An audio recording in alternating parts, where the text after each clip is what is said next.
Армысыздар, құрметті көрермендер. Сіздермен мен Кенжебек Ожолжай, және бұл Белес Ньюстың алғашқы шығарылымы.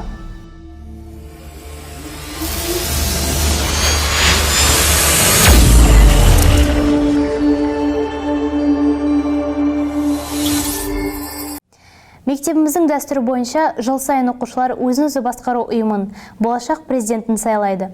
Былтырғы жылы бастамалған онлайн сайлау жүйесі биыл да өз жалғасын тапты.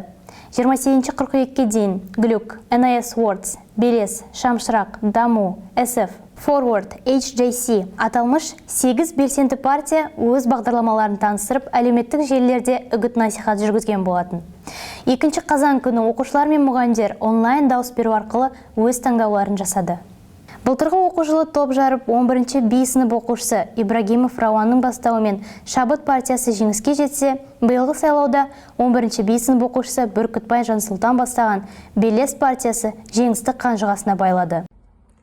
Осы оқу жылында көптеген партиялар, көптеген оқушылар өздерін мықты деген жерлерінен көрсетті, қолдарынан не келетінін, олардың креативі барлығы бізді таңғалдырған болатын.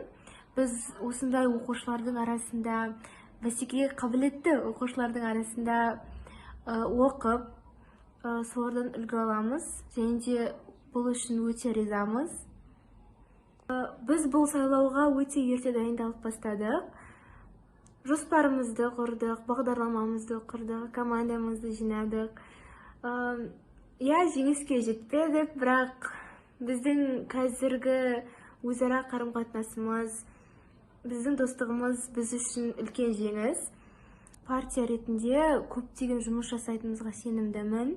Себебі біздің қазірде көптеген жоспарларымыз бар, проекттеріміз бар.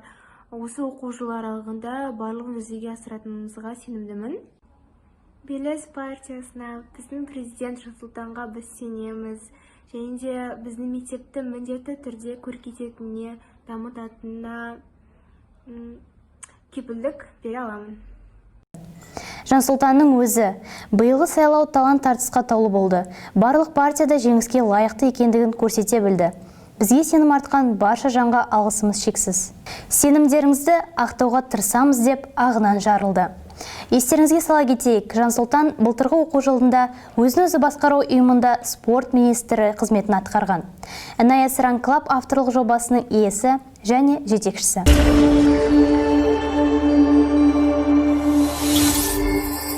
Доброе дело и в воде не тонет. 25 октября участники школьного клуба волонтеров «Доброволец» совместно с волонтерами городского клуба «Адал» устроили эко-субботник возле инсталляции Айла Вактау в 14 микрорайоне, соблюдая все карантинные меры.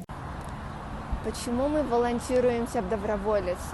«Доброволец» — это молодой клуб волонтерской деятельности, и оно вот только недавно реализовалось.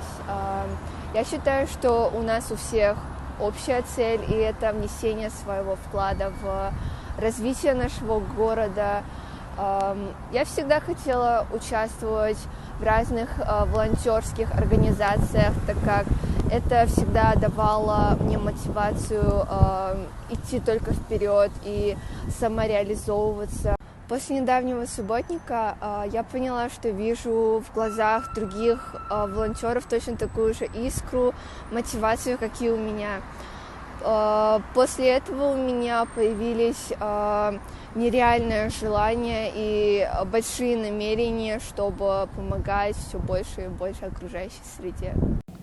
В результате двухчасовой работы собралось около 45 пакетов мусора. Ученицы 10 D и 9 D классов Сейджан Азире и Абильтай Арелум, основательницы клуба волонтеров «Доброволец», утверждают, что вносить вклад в добро может каждый, ибо они не хотят сидеть сложа руки, когда экологические проблемы, как загрязнение, набирают обороты. А мы, в свою очередь, в силах это предотвратить. Девочки обещают, что будут усердно трудиться, дабы проект не остался безрезультатным. Құрметті көрермендер, осымен бүгінгі шығарылым тамам. Келесі кездескенше аман сау болыңыздар.